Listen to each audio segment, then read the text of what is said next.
All right. I want to start out by wishing Vinny the best, man, and congratulating you and your new endeavors. I hate to see you go, but like we've talked about before, really respect the way you go about it. You can feel the work that you put in, and you'll be missed by us, but you've done a great job, and I've enjoyed getting to know you over these last couple of years. So I know we'll stay in touch, but congratulations on everything. Yeah, you got it. Also with the injuries, we put Bryce Hager on IR as we did with Brian Allen. So the two spots that we had to fill, Dante Dion and Chandler Brewer, we brought them up to the active roster, and that's where we're at for now. Sean, with that transition going on in the offensive line, how much do you have to kind of go into the lab this week to try to get it figured out, and how much will be predicated on what you see from them on Sunday and what they can block? Sure. Yeah, it'll be a combination of both, Vinny. I think Coach Pagano does a nice job mixing it up. Clearly, they've got some, they got a great scheme. They got some special players.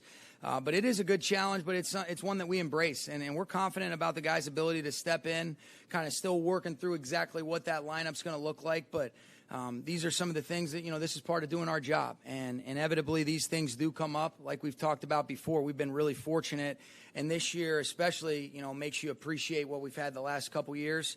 But that being said, we're excited about the opportunity to attack this challenge and see how it goes on Sunday.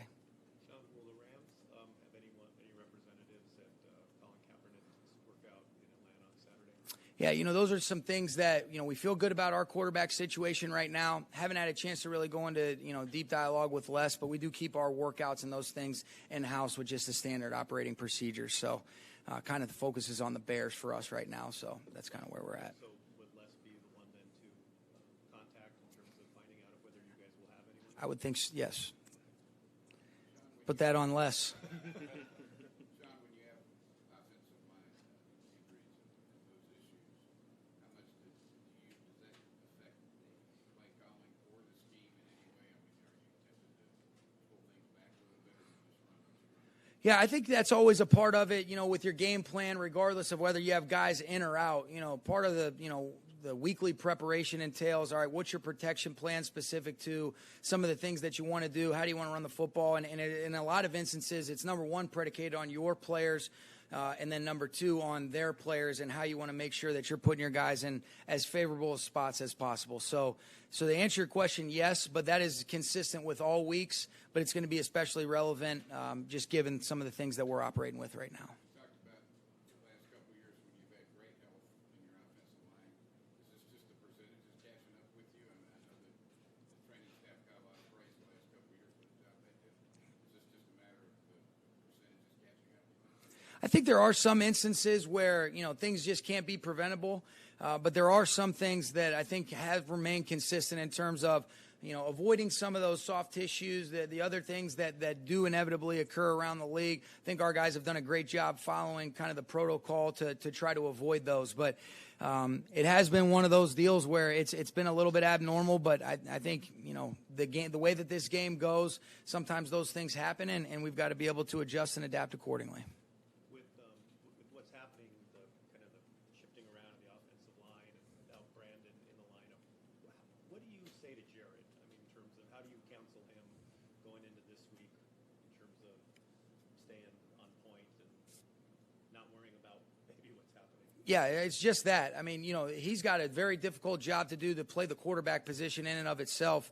There's an element of trust, with your teammates, with the coaches, with some of the things that we're going to do, and just, hey, do your role to the best of your ability, which we know how much the quarterback position, has on their shoulders. But I do think that it's so difficult. You start worrying about things that are out of your control. You got to trust your teammates. You got to trust your coaches are going to try to put you in the best positions and then execute your role within the framework of each individual play.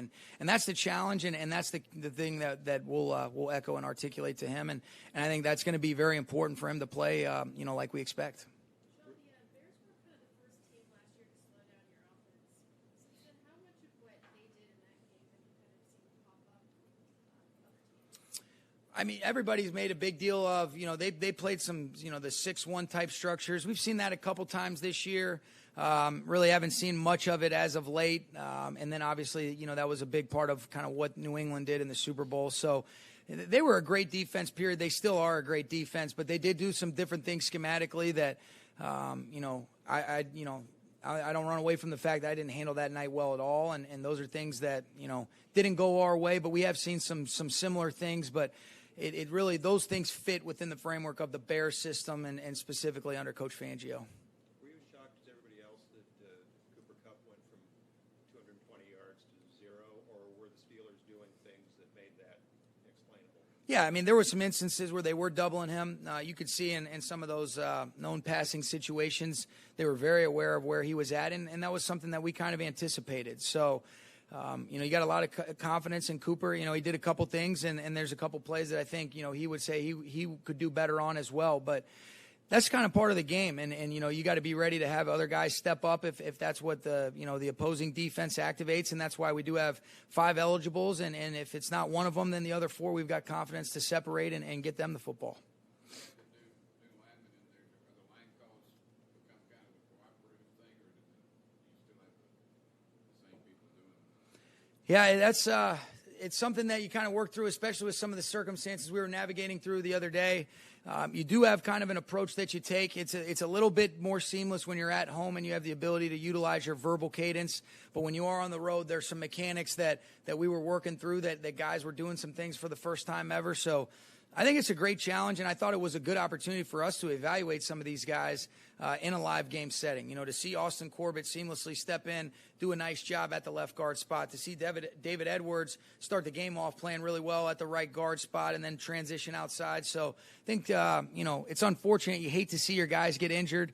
Anytime that occurs, you never like that. But, when it does occur, you get a chance to really evaluate guys, and I thought they took advantage of those opportunities to be evaluated and to step up. Given the Bears following, are you anticipating that you guys might have to go to some nonverbal signals in the Coliseum with that crowd? That is something that's come up for us. So, we're not going to be surprised, but we're hopeful that our fans show up and excited about being back at home. Okay. Thanks, guys. Thanks, Gary, for that question.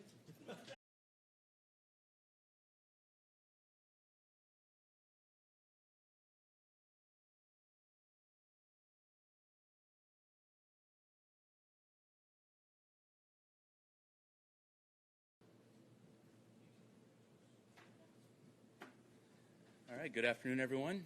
How we doing? Ready for the Bears week here, so I'll let you guys start it off.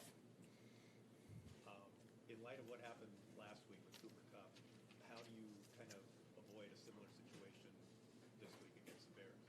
Sure, I think, without forcing the ball to somebody or going outside the framework of the play, it's something, obviously you had the explosive week the week prior against the Bengals, and then Steelers were able to do a good job of forcing the ball in other directions right there. So you always want to keep everybody involved, but never at the expense of the read of the play or what's going on there. So, we're aware of it, and we'll do everything we can to try to keep the ball spreading around, which is when we're at our best offensively to every one of our weapons that we have. Shane, from your perspective as the passing game coordinator, how do the injuries along the offensive line affect your approach as far as the preparation for this week? Do you have to spend more time on certain things? How's that work? I think we have a pretty steady week in and week out approach.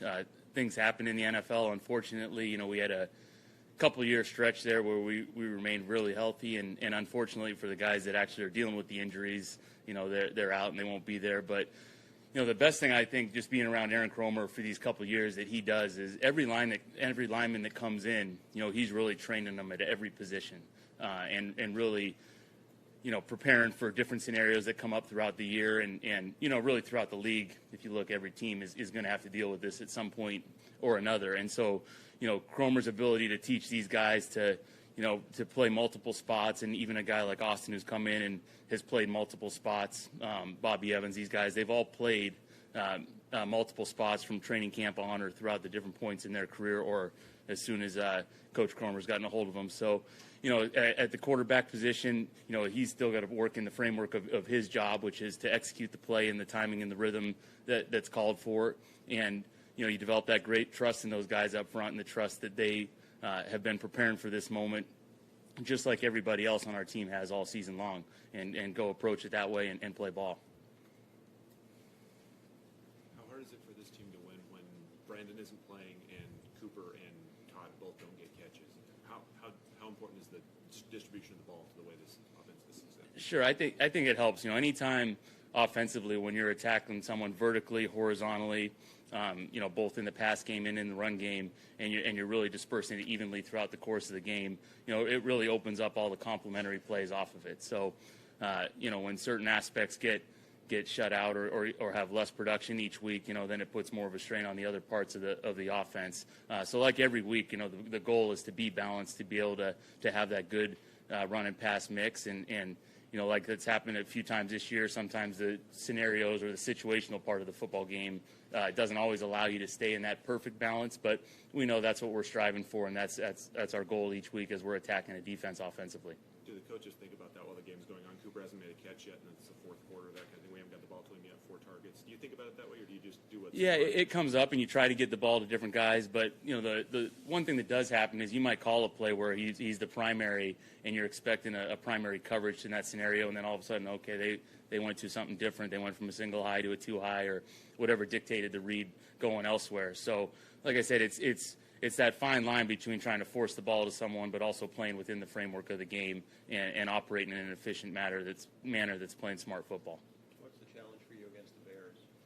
Well, they have a great defense all around, starting with their secondary. They've got a secondary that just knows how to turn the ball over, and each year it can be so different. It's almost like with the 49ers last year, where maybe a couple bounces didn't go their way, and then this year they're at the top of the league in that turnover thing. The Bears last year were able to create a bunch of turnovers, and this year maybe, the bounces haven't quite gone their way as far as actually getting the turnovers, but it doesn't mean they're not a ball-hawking defense, with the Mukamura and Fuller and the safeties that have been able to show, hey, if the ball's up in the air, it's a 50-50 ball, they're going to come down with it. So we got to be smart, know where those guys are, recognize their leverage and being smart with the football that way. And then obviously with the edge presence with both Mack and Floyd, just knowing where those guys are and knowing that they're disruptive players off the edge. And as far as Mack goes, there's no guy you have more respect for in the league, in my mind, where it's, him and Aaron Donald, where they're those unique players that, first, second, third down are going hard. They can set the point. They can chase the ball down from behind. They can disrupt you on known passing situations. So just really an every down player that you got to know where he is and be smart in which ways you're attacking him. With that, being said about Mack and what's happening with your offensive line, and Brandon's out as pass game coordinator, what do you impart to Jared going into this game in terms of how to, navigate all of that along with, Sure. No, I think you got to be a smart decision maker, and nothing's more important than the ball. So doing a great job taking care of the ball, and oftentimes that's playing within the framework of the play. And if there is a play that gets off schedule or breaks down slightly, hey, what's the smart decision to do next? Is it to throw the ball out of bounds? Is it to find a back on a quick outlet? Or if you have to take a sack, but again, just keep stressing that. Ball security from the quarterback position where, hey, we want to, at the end of the day, end every possession with the ball, whether it's a punt or a touchdown, but the ball's in our hands and we're deciding what we want to do with it on the final play of that possession. Good? All right. Thank you.